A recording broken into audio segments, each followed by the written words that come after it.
Hello, and welcome back.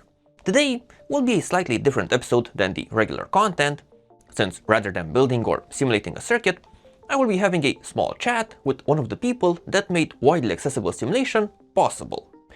We'll be discussing a bit about circuit simulation in general, and then delve deeper into some of the details of his latest project. So, hope you enjoy. Hello, today we have Mr. Mike Engelhardt with us. Oh, call me Mike, please. Mike, I know a lot of people know you, but I guess the main thing that you're known for is your work in LTspice, one of the most well-known circuit simulators, but also you have some other projects, one of the most recent ones being the Qspice project at Qorvo. But I guess one of the topics to talk about today, so what to start off with, is the role of circuit simulators in the development process. So circuit simulators have not been around forever. There was a time when you didn't have that. And maybe you can give us some insight into how the development process was different when you couldn't simulate to check a circuit. How would you develop something and make sure it works before actually building it? I think that the design flow at the highest level, if you understand the design flow, was more similar before and after simulators than different. Before simulators, you used knowledge and intuition and analytical ability, and that's how you came up with the design. Yeah, you would have to prototype it, on a bench or in reality, but basically, in that process before simulation, I usually assert that it's, between knowledge, intuition, and analytical ability. I assert that ultimately it's intuition that was the most important contributor. Basic because it's the hardest to define and hardest to fake. It's like talent, there's really no substitute for it. And it's probably possible to prove that intuition is the most important part of engineering, literally prove it. And to do that, all you have to do is look at Europe 1,000 years ago. People collected in cities and they had to defend these cities against other people that wanted the things and food and animals and even people in those protected cities. So these cities were defended with walls, and there was an arms race between city wall technology and siege machine technology. Now, these siege machines were, some of them were very, very simple, and it's not really worth discussing their design flow, like a ladder on wheels that you'd shove up against the wall and try to climb over. But some of the machines were very sophisticated, like a counterpoise trebuchet. That was a very sophisticated machine. It's very not obvious that that's the solution to bringing down a city wall or bringing down a city. And you could say, well, yeah, but those counterpoise trebuchet, that's all Newtonian mechanics. It's all F equals ma, can't push a rope, can't pull water. And that's all true. But Isaac Newton came 600 years later. Those machines were built with intuition. There's no other explanation. And that's why I maintain that intuition is the most important part of engineering. Now, what simulation brings to the party is that it improves your understanding of a circuit. You can rapidly prototype things in simulation that you can't on the bench. And that's basically because it's so inconvenient to rework a circuit. Simulation started with IC design. SPICE SPICE is an acronym, and the letters IC stand for integrated circuit. And simulation there was absolutely necessary because it was so difficult to rework silicon. It's easy enough to cut traces, but laying new traces, I guess that's possible with a focused ion beam. You can deposit tungsten metallization and lay new traces and cut traces. But trying to swap in a new transistor on the IC is difficult unless you've laid out the IC with spare parts, which is actually done sometimes. So with it being that inconvenient to work an integrated circuit, you had to use simulation and try the circuit out in simulation because there was no way you could come to the same level of understanding of your integrated circuit on the bench as you could in simulation. It was really the only way to understand the circuit. And now with printed circuit boards, you have the same sort of thing. You have multi-layer boards. I mean, you're going to excavate these traces out and relay new traces. And I don't like surface mount. I've never really come to terms with surface mount. It's just so inconvenient to work on these boards that The fact of the matter is you cannot come to the same level of understanding of your circuit on the bench as you can in simulation. So you just understand the circuit better if you use simulation, and that develops your intuition. So the design flow is basically more similar than different, but simulation is the thing that makes it possible because you can understand your circuit now. Yeah, so I agree. And I think then my next question would be, why did you start working on simulators? My path to writing Spice software was not direct. My educational background was physics, and I've worked at CERN, and I went to UC Berkeley, and after university, I was working at instrumentation companies doing particle beams. And there I wrote some charge particle optics simulators. You'd say, this is the shape of my iron. These are my coils. These are my electrodes. What do the particles do? Because there's various, big pieces of capital equipment that use particle beams. And I wrote the simulators for those beams, compute aberration coefficients of the particle lenses and all that. That's what I did. Now, after that, I went into making instrumentation that was used in oil exploration. And I wrote a simulator for locating hydrocarbon-bearing strata. I wrote a simulator for finding oil, which is simpler than you'd think. But I was writing that simulators for tools like that. But I also designed the analog electronics that was used downhole. And downhole is, it's in an oil well, the temperatures are very hot. The service temperature of your electronics is usually you want to get to 200 C service temperature. And I had to make my own transistor models. And after doing that for a couple of years, I realized that I had basically come to the forefront of Spice work. And I'd also realized that Spice was the simulator that had the biggest impact of any simulator on mankind. So I figured that's really what I ought to do for, the time I have left on this earth. So that's how I got into Spice work. Anyway, that's sorry, it's just a long, detailed story. I mean, the short story is, it's just the gosh darndest thing what a guy will do for a buck. That's the short version. Yeah. Coming back to specifically electronics, you mentioned transistor models, and were there any other special electronics related problems that you couldn't solve in another way, where you really needed these simulators and to somehow model them, not in a by hand or just by intuition?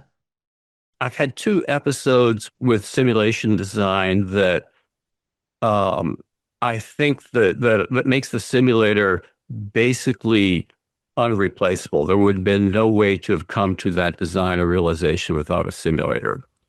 One deals with particle beams. In a particle beam, you want to be able to turn the beam on and off very fast. Basically, you might be aware of a scanning electron microscope that rasters an image with a beam, and so the resolution deals on the size of the beam. Okay, the resolution of the scanning electron microscope is the diameter of the electron beam. You're rastering the object that's being scanned. Okay, but a scanning electron microscope can also be used to measure voltage because the electrons hit something. The secondary electrons will be proportional to the voltage on that trace. I mean, if you knock electrons out of a high voltage trace, they come off at one energy.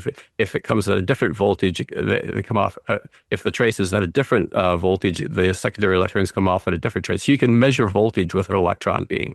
And you'd like to make an oscillogram of this. You'd like to have an oscilloscope that you can look at your oscilloscope image and say, what's the voltage of that trace in time? Okay, for scoping out an IC. And the temporal resolution depends on the length of the electron pulse. You want it to be very short. Okay, so what you want is very short. The temporal, electron. These scanning electron microscopes for using voltage contrast to get oscilloscope traces of ICs. These are called electron beam probes, and their temporal resolution is determined by the duration of the electron pulse itself. So you'd like it to be real short, like 100 picoseconds. Now, another complication is this beam is going down through electrodes, and you want to, put a voltage on these electrodes to steer the beam away and then just bring it in for that 100 picoseconds and steer them back out of the way again. All right. But these electrodes, if you drive it single-endedly, just bring one to a high voltage and then kick it away and then bring it back to ground. The problem with that is that dynamic voltage on the trace adds a kick to the electrons and changes their energy. So you end up with increased chromatic aberration on the subsequent lenses in your beam trace. Okay. So you don't want to do, you want to differentially drive the plates so that the electrons going down between the middle plates only see lateral forces and not forces along the travel path. Okay. That's a pretty simple idea. Great. So you need to differentially drive the plates, but your electronics is a 100 picosecond pulse that goes from ground to a few volts and back at 100 picoseconds. How do you make that differential? It's hard enough to get 100 picosecond pulse. How do you get two that are perfectly matched in opposite directions? That's what you can't do. So in solving this problem, I spent a lot of time in simulation, Spice and finite element software. And I have a very strong background in electromagnetic theory. And so I extended quasi-TEM wave propagation theory a bit for this. And I found a configuration of metallization on ceramic that would have different propagation modes travel at different speeds. So you'd put a singulated pulse in one way, and the common mode would travel at one speed, and the normal, the differential mode would travel at a different speed. So you'd only have the differential pulses against the traces. And that is something that I don't think you can, and you can get to it analytically, but I think you just never get it to work unless you had a lot of, because you have to, fire this metallization, the ceramic, and it's just really hard to do. I think it's a very tenacious example that shows you could only get to that with a simulator. And actually, you had to use a lot of simulators and a lot of analytical ability to get to it. There was another example, which I think is probably easier to prove that you really needed simulation. Again, though, combined with analytical understanding. And that deals not with a transistor, but just a resistor. Okay. Everybody knows that there's Johnson's voltage noise on a resistor at a non-zero temperature. 4kT RBW, the square root of 4kT RBW is the noise density across the resistor for that resistor to be in thermal equilibrium for its surroundings. And it's a very fundamental derivation. I mean, it assumes almost nothing, and you get that. So it's a very fundamental piece of physics. That's the noise floor of a resistor, and there's absolutely no way to do better than that, unless you can. If you take a diode and bias it up to the same differential resistor, the same differential resistance as a resistor, it has less noise. And there's no way I would have, found that on a bench. I found that in simulation, again, looking at the equations used in the simulator, but, that's a fairly recent invention, and you could use that feedback resistor as the feedback resistor and transimpedance amplifier to make better eavesdropping devices. Anyway, that's just an example that's in Qspice. It'll show the patent numbers for it. They're quite recent. Right. Actually, that's a case that basically proves of something you can do only with a simulator, because Johnson noise has been around for quite a few decades, since the 60s, I think. And in all that time, nobody realized that you could do better with a diode. Everybody talked that it would be, heresy to try to think you do better than Nyquist noise. But with a simulator comes out and you work with it, you realize you can do better. So that's rather empirical proof that you needed a simulator to do it. Until simulators came out, that wasn't found out. But those are two very detailed, tenacious examples that basically prove it. But basically, the things we do today, I don't think you could design hardly anything without a simulator. There's no important circuit that you can do today without doing some circuit simulation, without wasting a lot of time, unless it's a circuit that's been designed before. And you're just making some minor modifications to it. You're just doing a spin on an older circuit. That's my view of it. I don't think you can design new circuits that are competitive in the market without using current design methodology. So I think you basically need a simulator for everything, even though I can think of these interesting examples where you positively could not have gotten there without simulation. So, talking about simulators, one of the latest projects that you've worked on is Qspice at Qorvo. And I read somewhere, I think it was on your LinkedIn page, that you mentioned that with Qspice you were able to apply the knowledge that you gained over the past decades on working on simulators, but also better take advantage of modern day computer hardware. Maybe you can give us some insight over what Qspice can do better than some of the previous simulators that you've worked on. What are some of its strengths? Well, I'll get exactly into the hardware, but the initial draw for me into Qspice was that basically, I wrote LTspice 25 years ago, and yes, the hardware changed, but Qspice is basically what I would have written 25 years ago had I known then what I know now. Okay. And Qspice is basically, in many ways, it's what I tried to do with LTspice, except this time it's done right. There isn't anything in LTspice that can't be done better or maybe shouldn't have been done better, should have been done better. The thing about software engineering, or the thing about engineering in general, is that it does not matter how good of a job you've done. There's always a better solution. I mean, that's just the way engineering is. It's not like art where this is the masterpiece that'll last for hundreds of years. In engineering, there is always a better solution. And the beauty of software engineering is all you have to do is type it in, and those are your better solutions. So that's the relation between Qspice and my own prior work in life. Now, as far as the specific hardware changes that I'm exploiting in Qspice, that's all about CPUs and GPUs. See, a 5 gigahertz CPU has a clock cycle of 200 picoseconds, but it can still take many nanoseconds to access the information in RAM and your DIMMs.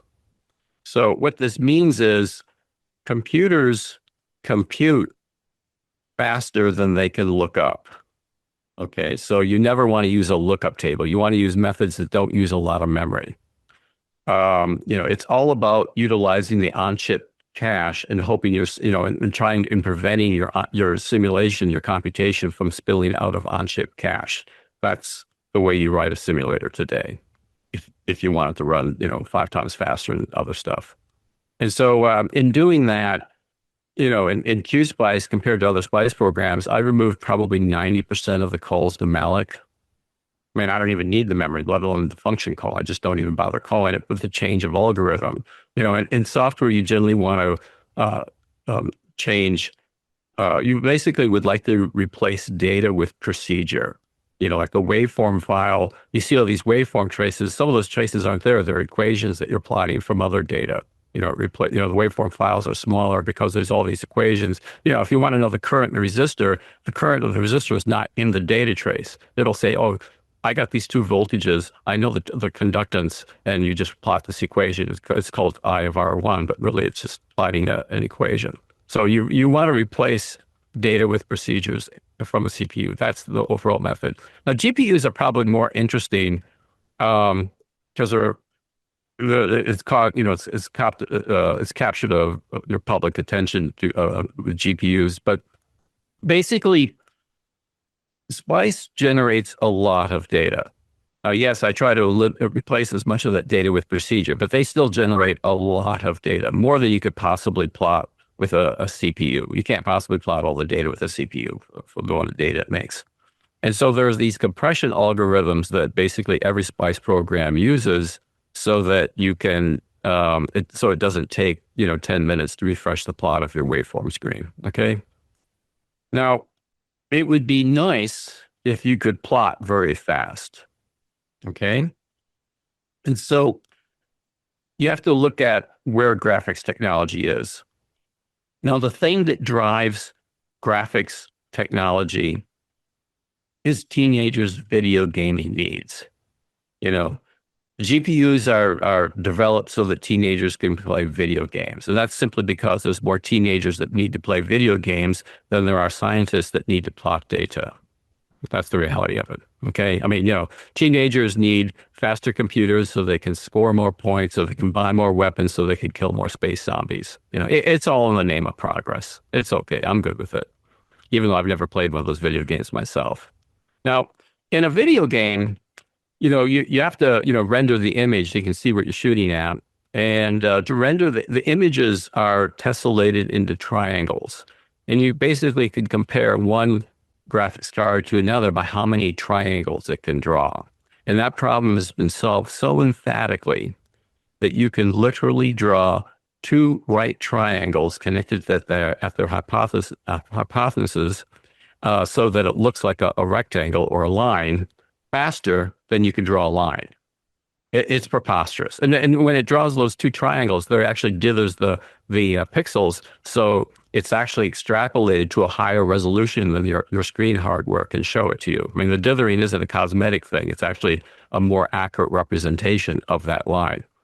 Now, this actually makes no sense. I mean, a triangle is 6 lines, a triangle is 3 lines. You're drawing 2 of them and you're doing this brilliant dithering to actually extrapolate the accuracy that's rendered on the screen. And that takes less time to draw a line. Well, that doesn't make any sense at all.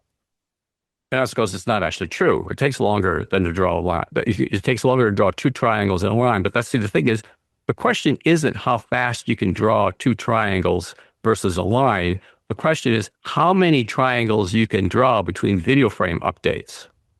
And that's a lot. Like, hundreds of thousands more. Because that's the problem that video gaming has solved. That's why graphics card drivers are actually more complicated than any OS kernel. As they can plot these triangles unfathomably fast. And so I'm using this gaming drivers to plot the waveform data so I don't have to compress the waveform data. And that opens up all sorts of capability. One is that it shows you exactly what it computed. So there's no blurry splice inaccuracy between what it computed, what's plotted on the screen, and what actually happened in the simulator. And it's nice for if you ever want to look at the frequency domain behavior of your time domain waveforms. Your FFT noise floor is the relative tolerance that you asked for in the time domain simulation. If you want 0.1% tolerance and you do an FFT of a sine wave, your noise floor is down 60 dB. If you want 0.01% tolerance, your noise floor is 80 dB down. It's just very straightforward. There's no having to deal with things in Spice being close enough is good enough. It just works directly. And that's because GPUs can plot 100,000 times faster than a CPU because of these teenagers that need to play video games. So that's the hardware differences that I'm using. There's other advantages. The software numerical methods have improved. I'm using newer compiler technology. I'm using hash tables.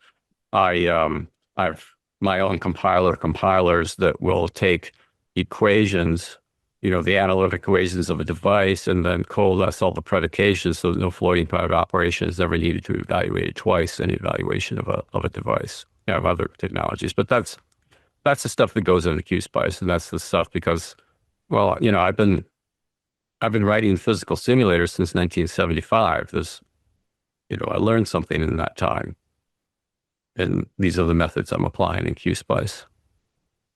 So you mean you never really played video games or only video games with I never have zombies? played a video game. I know it. I'm depraved. Yes. I never played a video game in my life, but I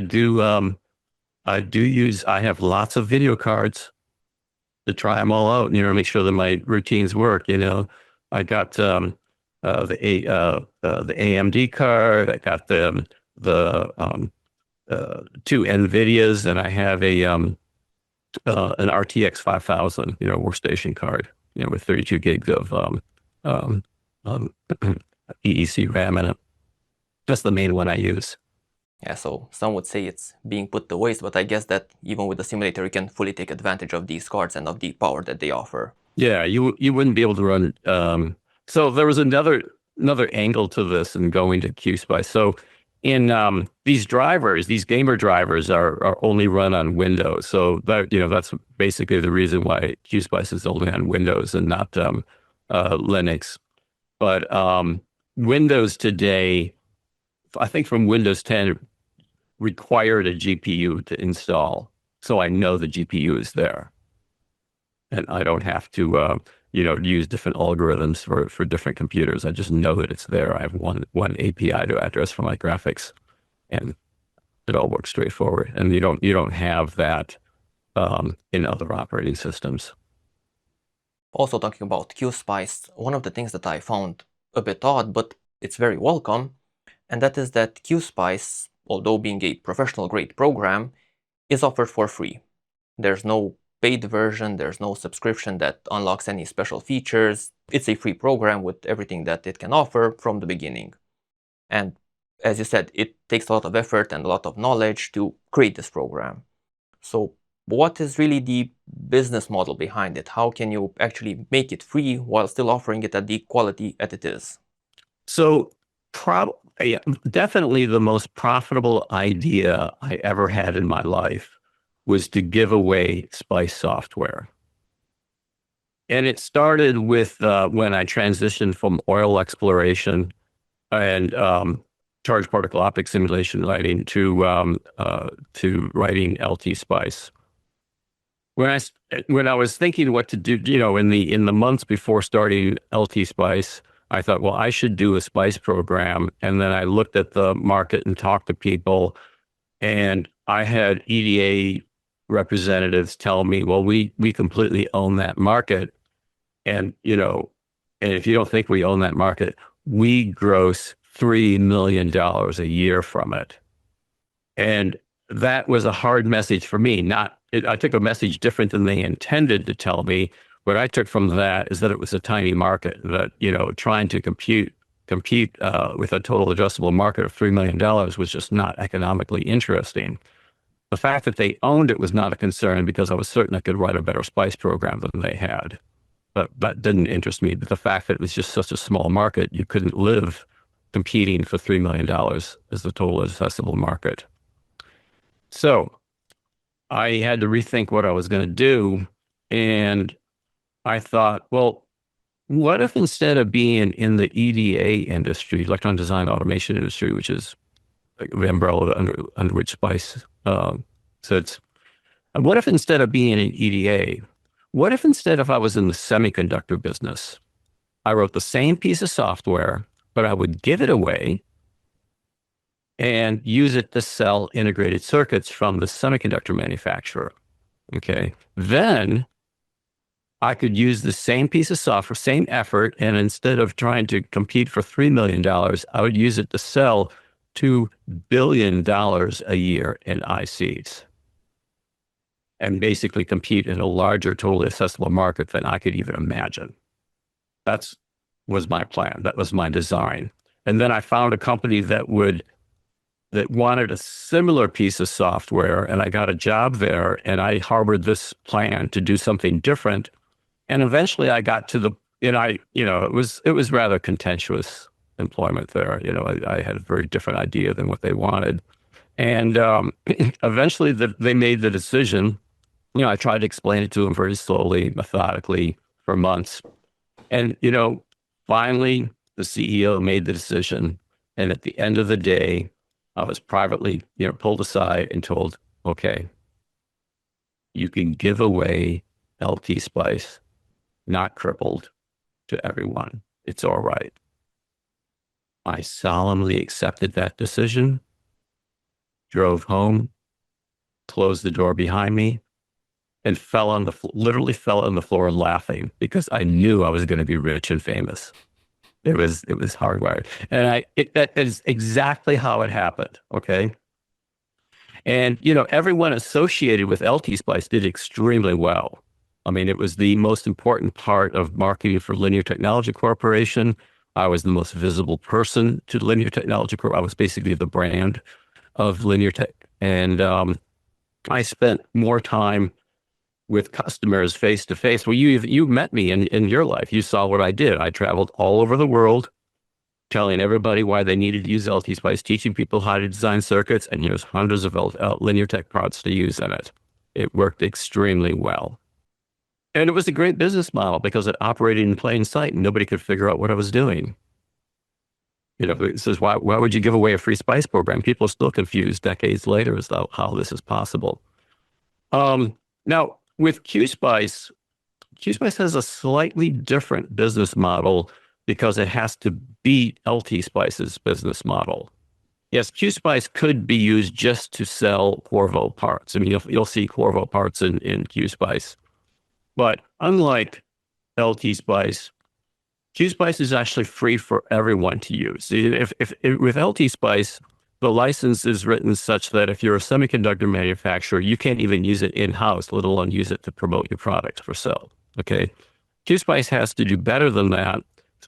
So Qorvo's idea was to just let everyone use it, even competitors, and not only allow them to use it, but then encourage them to use it. Go ahead and standardize on Qspice to promote your parts. We're good. It's all fine. So that's Qspice's business model, and where LTspice was to sell linear tech products, Qorvo, yes, is to sell Qorvo. Qspice is yes to sell Qorvo parts, but it's also to get people familiar with the name of Qorvo because not that many people are aware of it. Qorvo is a very large company, but they only have a few customers that they individually interact with. You don't tend to see Qorvo too often at trade shows, but they're a very big company and they have, half a dozen customers that they sell billions of dollars of parts to, and they want to spread out, and Qspice makes them well. And, how could you, what could you possibly do to make yourself better known than to give away a better version of LTspice and have it actually be free for use? So that's the business model. And now, specifically talking about things that you can do with the simulator, an interesting topic that was brought to me up by my viewers was the problem of creating simulation models for components.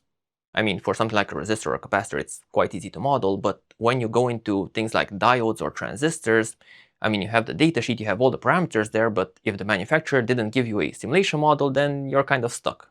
It's very difficult to turn a datasheet into a simulation model. But what I heard about was that Qspice now has a new feature that helps with this problem. So to turn a measurement or a datasheet into an actual model that you can then use to perform simulations to design your circuit. Maybe you can give some insight into this? Sure. So for several months now, Qspice includes model generation tools. It's actually a separate executable, but you launch it from the Qspice GUI, so you only need one desktop shortcut to access it. But you launch a model generation tool, and it helps you digitize the data sheet. For a MOSFET, you enter some general information like the name of the model, the total gate charge, the RDS on at the current, the RDS on and what current will have that RDS on, and the reverse recovery charge of the body diode. And then you digitize the output characteristics so it actually has both the saturation and linear triode regions modeled correctly, exactly. And then you model you curve trace the body diode. It takes 6 points off a data sheet, 3 at nominal and 2 at an elevated temperature. So the body diode is there. And then you digitize the gate charge curve, and it will give you a model that precisely behaves like that. There's a couple of things going on there. One is Qspice has different device equations than most Spice programs. So it actually has a native circuit element that behaves like a power MOSFET. And this tool, the model is parameterized, and the tool generates the parameters you need to make the internal device equation, which is physics-based MOSFET model, behave like your data sheet. And that works extremely well for MOSFETs.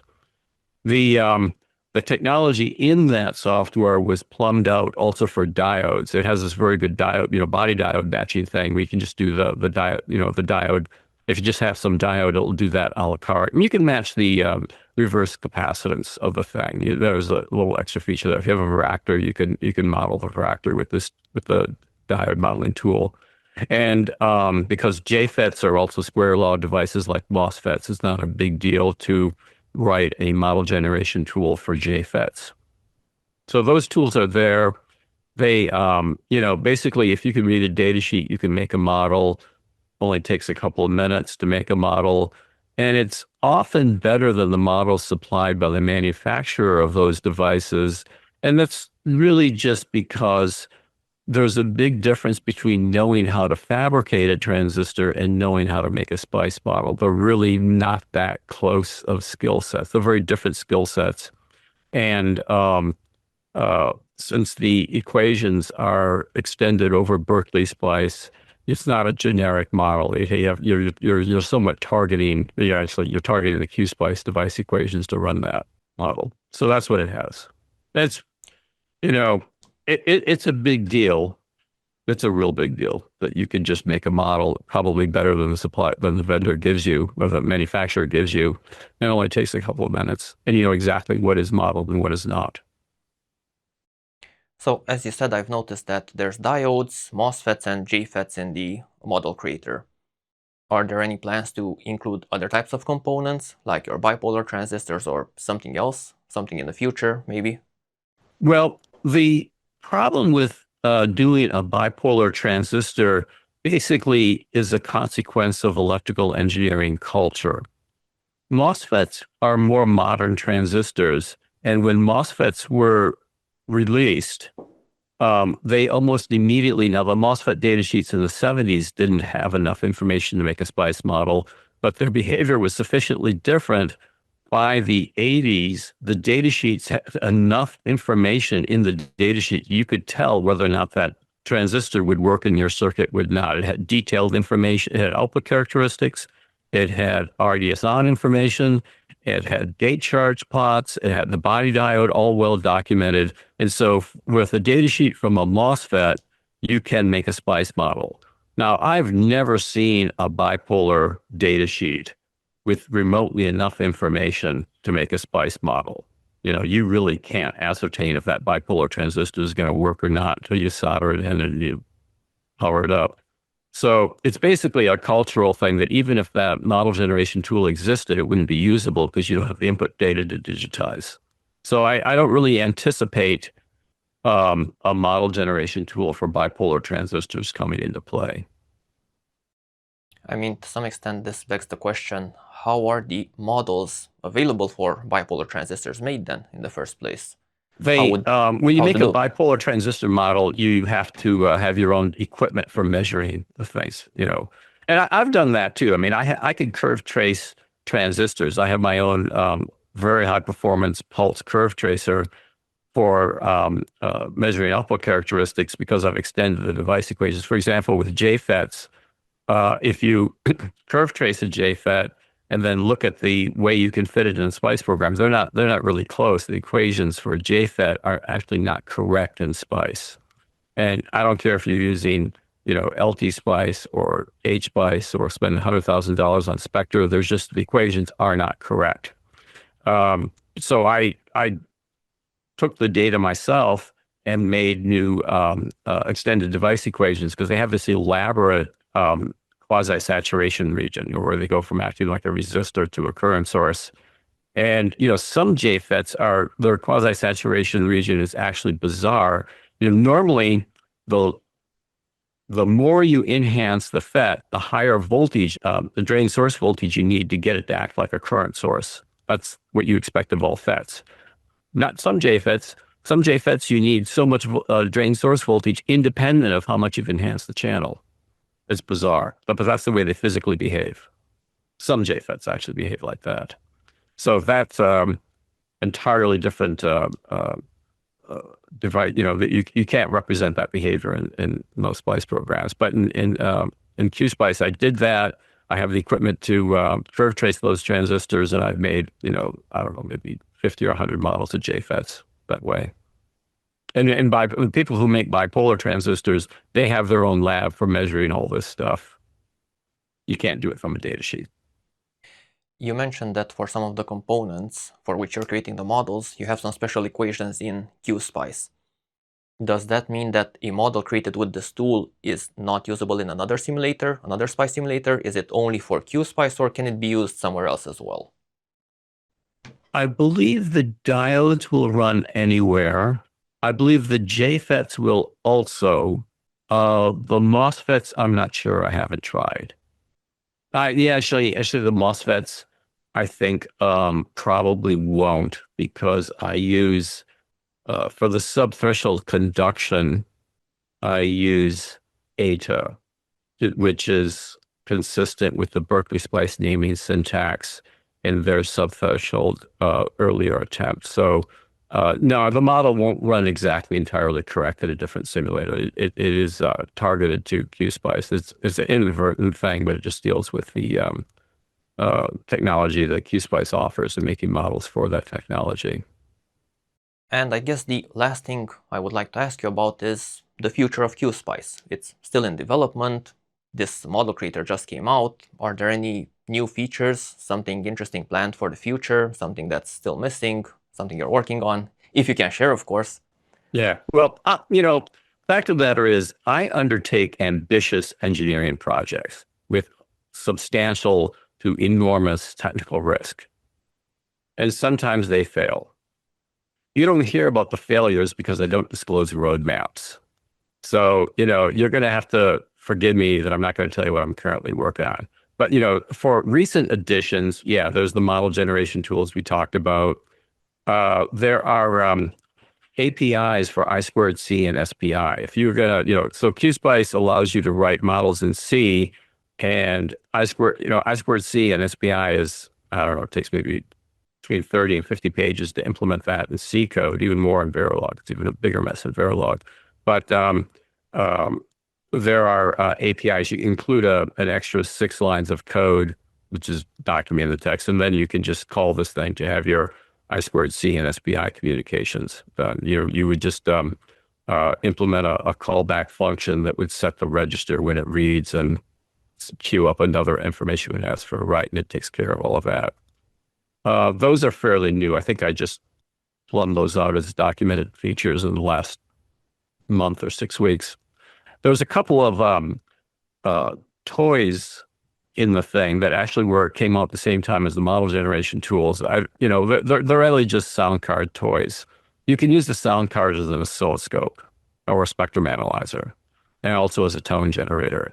And it's, I have use for it in setting up my microphone system, but I mean, you've got this 24-bit, 192 kilohertz, conversion A to Ds in your PC. That's what everybody has, and that's pretty impressive. That's better than a lot of digital storage scope. They do that in an IC that costs less than $1. So I plumb out access to that, and it's useful for setting up your podcast stuff. Like I use a graphic equalizer, and I neigh into it like a horse. I find my nasal frequency, and I can then, with my graphic equalizer, know exactly what frequencies to kill by few dB, and I can make S sounds and find out where to set my de-esser. So it doesn't sound like I have a lisp here. I can make myself sound like a lisp here. Or if I turn up this knob, it's going to sound like I'm talking with a lisp. So I have the sound processor. See, basically the thing with podcast audio is you're not trying to sound like yourself. You're trying to sound better. You're basically reauthoring your voice. And and so there's all these dynamic equalization. For setting this thing up, you need a spectrum analyzer. So there's those toys. And then the very most recent addition is the ability to implement a device across the network. That is, you can draw a symbol and then say, okay, this is going to be implemented over a Berkeley socket. It will give you a template code for the client, and it'll make a template code for the server. And you can implement the code in the server, so you can actually run some device and evaluate it on a different machine across the socket. That's fairly new. And that also allows you to implement a device in Python, because Python doesn't make a DLL to link. it will generate boilerplate code. It just says implement your device here, and then it will talk to the simulator. So you can write your device equations in Python. This is basically for digital stuff. Okay. But, I appreciate the interest in the new and in the life of Qspice. But the real point to Qspice is that Qspice is compelling exactly the way it is right now. I mean, if you understand what Qspice does, you should understand you're wasting your time if you're using a different Spice program. I mean, it has fantastically better Spice basics than what's been available before. So thank you again for this example and for all the information that you've given us today, and thank you for your time. Okay, FesZ, I really do appreciate your interest. So you have yourself a great evening there. And thank you. Take care. And you a good day. All righty. Have a nice day. Bye-bye. Bye-bye. So, all in all, hope you got some useful information out of this, or at least a bit more insight into how simulators work and how they are designed. So finally, thank you for watching, and if you want to be up to date with my latest releases, also consider subscribing. See you next time. Bye bye.